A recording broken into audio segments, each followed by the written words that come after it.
Salut les amis. Aujourd'hui, nous allons voir la gestion des utilisateurs des droits sur Drupal. Alors, sans plus tarder, je partage mon écran qui desktop right ici. Here we go. Donc, sur Drupal, il y a un module, il y a des modules qui s'occupent de tout ce qui est la gestion, de tout ce qui est de la gestion des personnes, c'est-à-dire les utilisateurs, leurs droits et les rôles.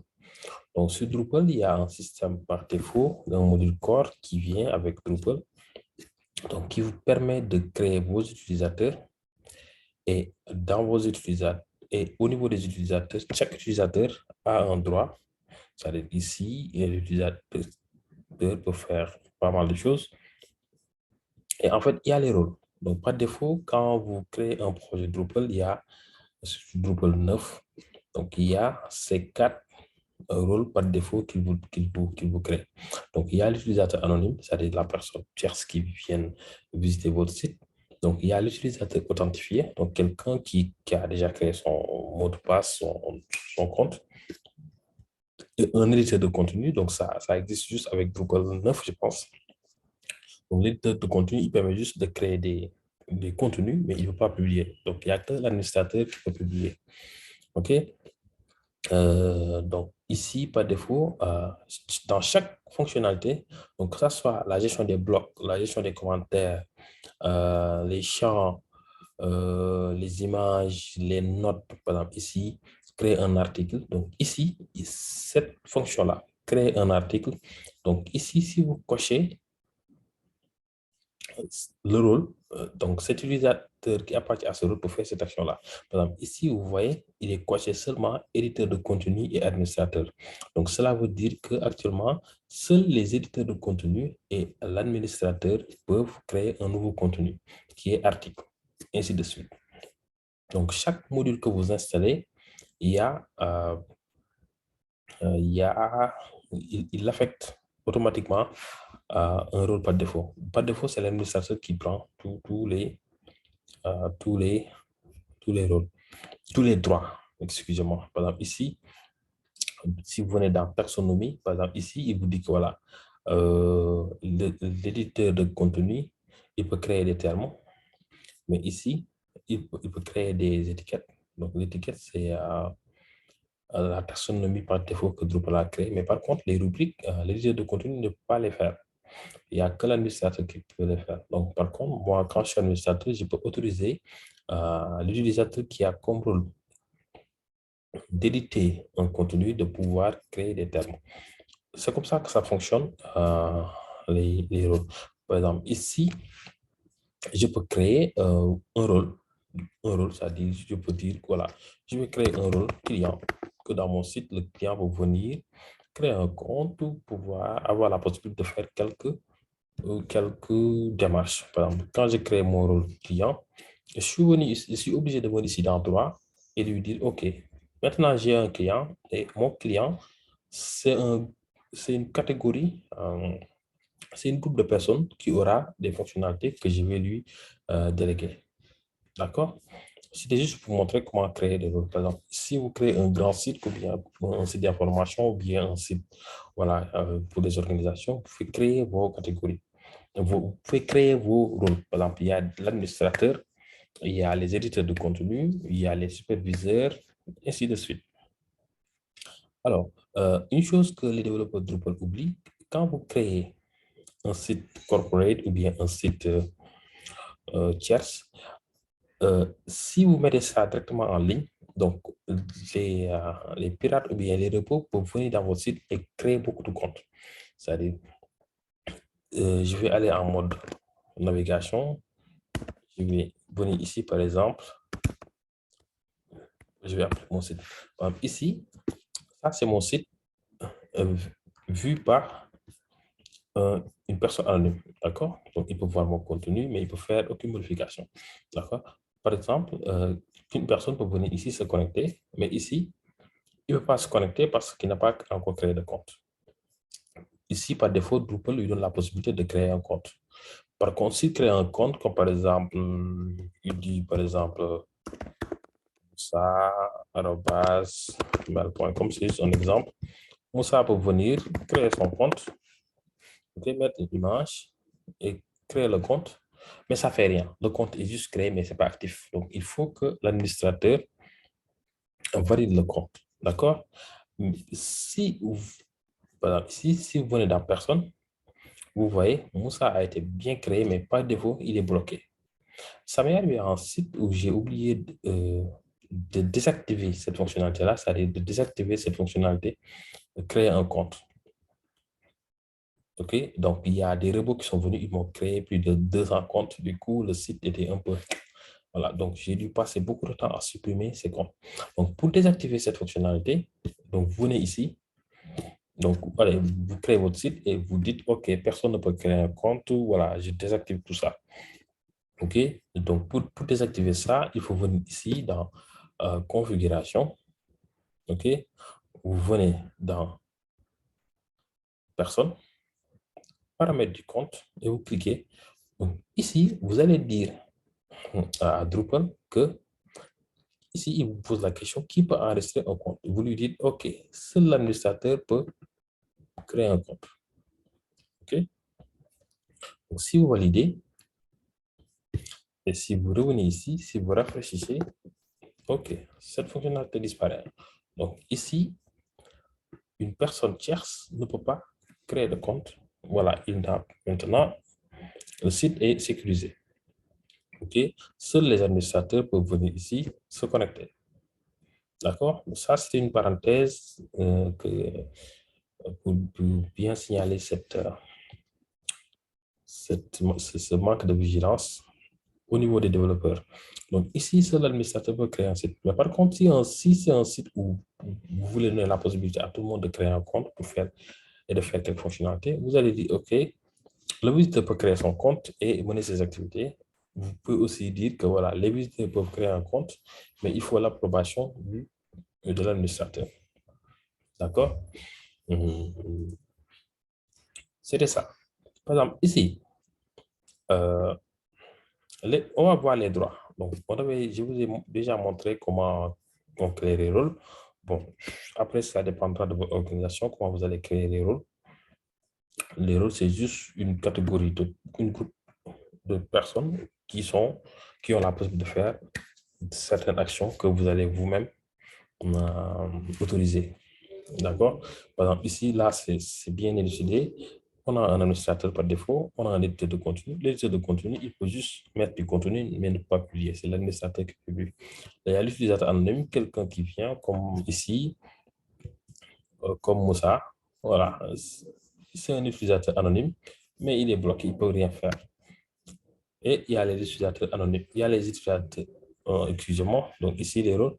Il y a l'utilisateur authentifié, c'est Moussa qui est déjà authentifié. Donc, il est toujours anonyme, il est déjà créé, mais Moussa a créé son compte, mais son compte est bloqué, il ne peut rien faire. D'accord? Et il y a l'utilisateur anonyme. L'utilisateur anonyme, c'est la personne qui vient visiter votre site. Alors, supposons il y a Moussa qui est là, qui a créé son compte, et je veux valider son compte. Je lui dis, OK, Moussa, il s'appelle comme ça, OK, il est bloqué par défaut, mais je l'active et je lui dis, Moussa, toi, tu es un... Donc, s'il a déjà mis son email, son mot de passe, il est validé, c'est déjà un utilisateur authentifié, mais son compte est bloqué. Donc, ici, je vais débloquer Moussa et je lui dis, Moussa, tu es un éditeur de contenu. D'accord? Tu peux éditer un contenu, je peux lui même mettre voilà, une image et je valide. Je peux même lui créer un profil, hein, comme sur Facebook ou Instagram. Moi, c'est instagram.com/derkhadim. Donc, je lui dis Moussa. J'enregistre. OK, donc Moussa ici, vous voyez, c'est compte Facebook/Moussa. Moussa est là. Il a créé son compte depuis 4 minutes. Donc, Moussa, maintenant, c'est un éditeur de contenu. OK, donc qu'est-ce qu'un éditeur de contenu peut faire? Donc, ici, quand je reviens dans Personne, donc il y a Moussa et je regarde, j'ai les droits. Donc, les droits, c'est pour chaque rôle, les possibilités qu'ils peuvent faire. OK? Donc, par défaut, l'administrateur, il sait tout faire. OK? Il fait tout. Mais par contre, l'éditeur de contenu, il y a des restrictions. Donc, l'éditeur de contenu, voilà. Ici, quand je viens au niveau des notes, donc ici, l'éditeur peut créer un compte. Il peut créer une page de base. L'éditeur peut créer de nouveaux contenus. OK? Par exemple, ici, l'éditeur ne peut pas supprimer. L'éditeur peut supprimer son propre contenu, mais l'éditeur ne peut pas supprimer tous les contenus. OK? Donc, ici, Drupal a fait un excellent boulot ici. Vous faites que cocher. D'accord? OK? Par exemple, ici, je peux, par exemple, ici, dire à Moussa, OK, Moussa, tu me publies un article, okay, et tu me fais des articles, et moi, administrateur, je vais lire son article. Si c'est OK, je publie. D'accord? Par exemple, Moussa, il peut venir ici, se connecter. Maintenant, j'ai activé le compte de Moussa. Donc, il met son adresse mail ou son pseudo. Ça, j'ai mis le mot de passe. OK, donc, c'est pas le bon mot de passe que j'ai mis tout à l'heure.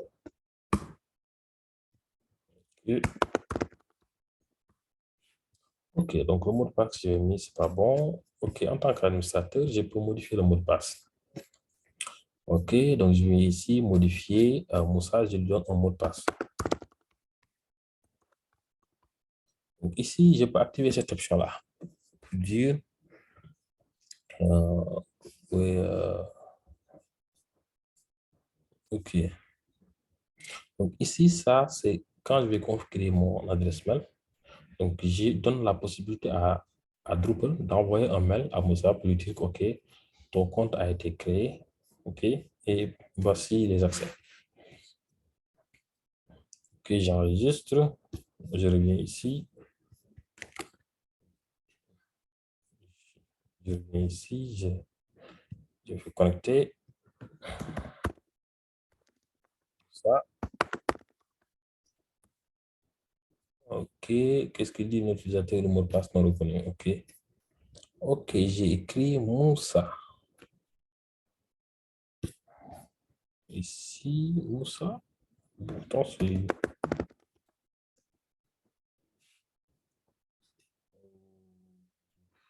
OK. Donc, je vais mettre son adresse mail, Moussa.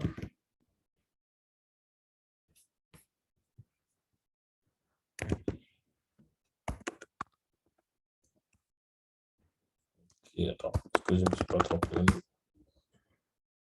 Donnons déjà tout le monde passe inconnu.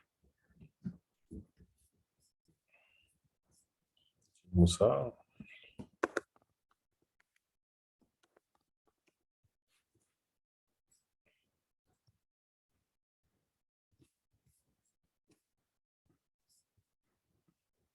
Et je mets Moussa. OK. 5 tentatives d'échec. Voilà. C'est bizarre. Pourquoi Moussa? OK, donc je vais créer un autre utilisateur. Je vais l'appeler hello. hello@my.com. Donc il s'appelle hello. Le mot de passe. Je vais l'activer, je vais mettre comme éditeur. Voilà, et j'enregistre. Je viens de créer hello. Je vais me connecter, se connecter. Hello. OK, hello est connecté. D'accord. Donc, hello, c'est un administrateur de contenu. D'accord. Donc, hello, il peut venir ici créer des contenus comme article, page de base. D'accord. Mais moi, je veux que hello me crée des posts. OK. Donc, je vais venir ici dans extension, excusez-moi, je vais venir ici dans droit. Je vais venir ici au niveau des nodes. Nodes, c'est là. Et il y a quoi? Post. Post est là. Je vais dire, OK, maintenant, tous les éditeurs de contenu peuvent créer le type de contenu post. D'accord? Et ici, tous les types de contenu, tous les éditeurs de contenu peuvent supprimer leur propre contenu, leur propre contenu au niveau du type de contenu post. D'accord? Ici, je peux dire que l'éditeur de contenu ne peut pas modifier n'importe quel post, mais l'éditeur de contenu peut modifier le type de contenu post qui est son propre contenu. Donc, ici, je clique ici, je dis l'éditeur de contenu peut modifier le type de contenu post. D'accord? Et puis, je descends, je valide. Il faudra faire très attention ici pour voir qu'est-ce que vous allez cocher. D'accord? Ensuite, n'oubliez pas de faire le test. Donc, ici, je ne pouvais pas ajouter un type de contenu, d'accord, qui est post. Mais quand je rafraîchis, je viens ici. Voilà, maintenant, je peux créer un post. Je peux faire un premier post. OK, la même chose. Mettre image, catégorie, mettre des rubriques, couture. OK. Mais ici, je ne peux pas publier. Je peux juste enregistrer. D'accord? J'ai enregistré mon post. Quand je reviens ici, contenu, je peux voir tous les contenus. OK? Mais je peux modifier que mon contenu. Les autres contenus, je n'ai pas créé, donc je ne peux pas les modifier. OK? Drupal est génial. J'enregistre. Mais je ne peux pas poster. Par contre, regardez, par exemple, si je viens au niveau des posts, il y a toujours mon premier post. Mon premier post, ce n'est pas la même chose. Donc, je clique ici, au premier. Normalement, OK. Normalement, ça ne devrait pas être publié. OK. Donc, je me suis trompé au niveau des... Je me suis trompé au niveau des droits. Donc, ici,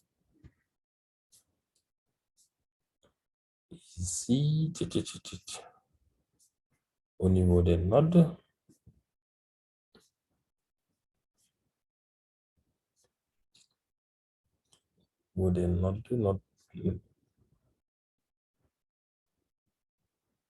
post,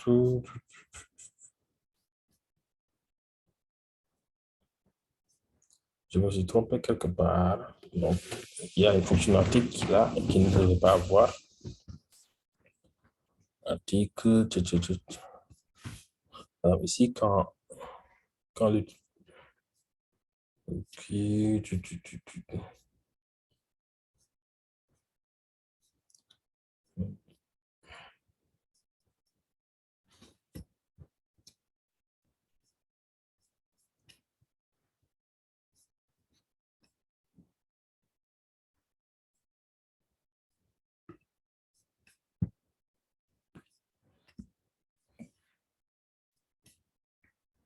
OK, donc pour ne pas faire durer la vidéo, je vais couper et après je vais voir d'où vient ce problème. Mais normalement, l'utilisateur, donc l'éditeur de contenu, comme ici, il peut juste écrire du contenu et enregistrer. Ah, OK, d'accord. Donc j'avais oublié de cocher ici. Donc j'avais oublié de cocher ici. Donc, on fera on fera ce réglage ici au niveau des types de contenu. Post.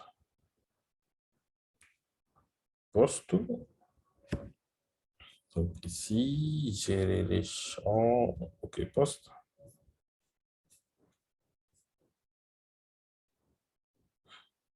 Ici. Donc, par défaut, je décoche publier. D'accord? Comme ça, seul l'administrateur peut publier.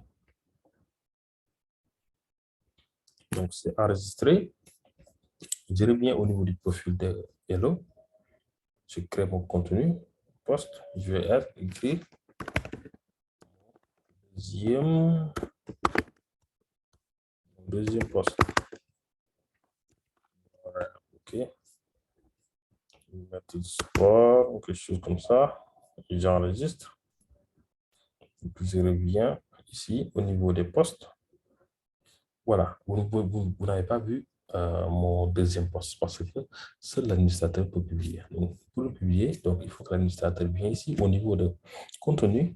Voici mon deuxième poste. Ici, l'état, c'est non publié. Donc, il modifie. Il revoit est-ce que tout est bien. Voilà. Et ensuite, l'administrateur coche ici et enregistre. Voilà. Donc, ça, c'est une fonctionnalité cool sur Drupal. Donc, si je reviens au niveau du profil Hello, refresh, OK, ça est là, mon deuxième contenu. Voilà, ça c'est OK. Voilà, après, installer Drupal, faites le tour, cliquez n'importe où, tout est bien détaillé, il y a beaucoup de trucs au niveau de ce framework. Donc, c'était la dernière vidéo concernant la première partie de cette formation qui est le back-office de Drupal. Donc, on a vu les types de contenus, comment créer un contenu, comment modifier le contenu. On a vu les menus, voilà. On a vu les blocs, on a vu les taxonomies, on a vu comment créer des vues. Donc, il nous reste comme deuxième partie le theming. Je vais vous montrer comment on crée son propre thème pour pouvoir l'adapter au design qu'on veut faire. Donc, on a vu les modules. Donc, vous venez dans Extension, regardez, rechercher, filtrer son module. OK, pour l'installer, il faut venir ici. Donc, on a vu les personnes, la gestion des utilisateurs. Voilà, donc dans configuration, il y a toutes les autres configurations ici, comme les personnes, le système, comment modifier le nom du site, c'était l'administrateur lui-même. Donc ici, c'est quand vous mettez les pages d'erreur, donc créez juste une page de base, vous prenez le lien et vous copiez ici. Il y a l'interface, donc ça, ce sont des choses que vous verrez au fur et à mesure.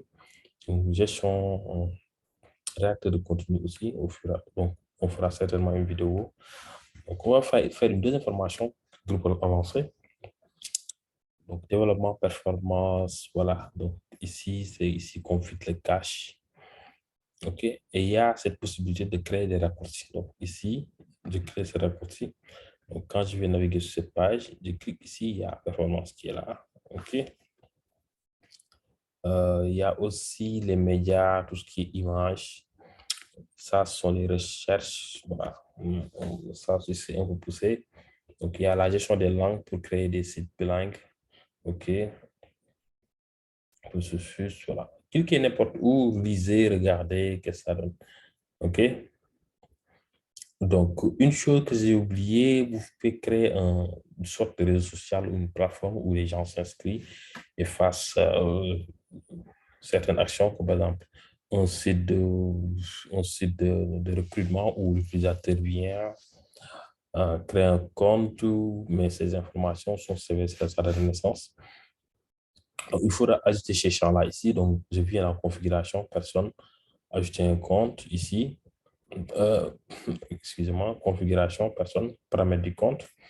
Ici, gérer les champs. Donc, par défaut, il y a telle image. Je peux ajouter un autre champ, comme par exemple, voilà, date de naissance, date de naissance,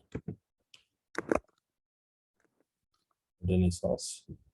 Mais d'habitude, on préfère déléguer cette partie à une autre module. D'accord? Par exemple, ici, ça, c'est l'option où tout le monde peut créer un compte. Comme par exemple, ici, le visiteur crée un compte, j'enregistre. Je viens ici, je me déconnecte. OK? Quand je me connecte et je clique sur créer un compte, vous voyez, je mets mon adresse mail. Je mets le nom d'utilisateur. Il y a date de naissance. OK? Donc, vous pouvez ajouter tous vos inputs ici. Comment dirais-je, tout ce qui est mettre votre CV, document, voilà. Mais ça, c'est pas recommandé. Donc, ce qui est recommandé, c'est d'ajouter d'ajouter ce module profile. Donc, profile. Donc, ce profil, c'est là, le module est là. Donc, il est bien compatible avec Drupal 8.9. Par contre, si vous êtes sur Drupal 7, il faudra le module profile 2. OK? Donc, ça, c'est pour le Drupal 7.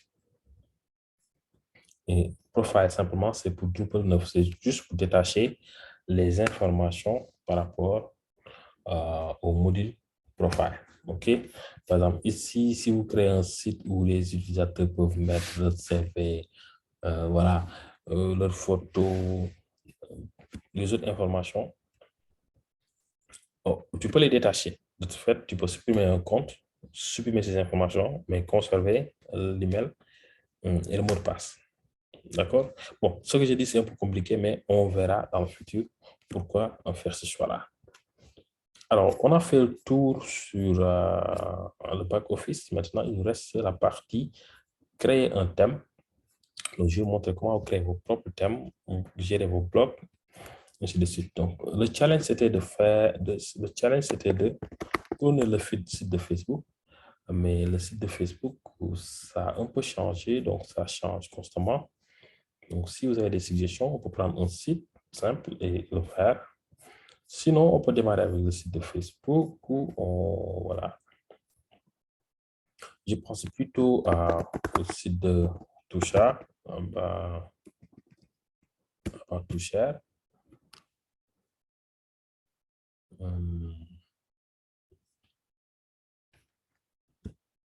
Peut-être ça a changé aussi. Voilà, donc donnez vos suggestions au niveau des commentaires et on va essayer de voir ça ensemble. D'accord? Allez, donc n'oubliez pas de vous abonner et partager la vidéo. Et cette formation s'intéresse aux web agents, ceux qui créent des sites web pour des entreprises, voilà, des sites institutionnels, des sites corporate, ainsi de suite. Vraiment, Drupal, c'est un excellent outil pour les web agents. Donc ça, c'est le site de Toucha. Donc, pourquoi pas, on va prendre ce site-là et le refaire avec Drupal. Je vous montre comme c'est facile de faire ça. Donc, il faut juste maîtriser le CSS et HTML. Le reste, c'est Drupal qui gère ça. Donc, sur ce, je vous dis à très bientôt et passez une excellente journée.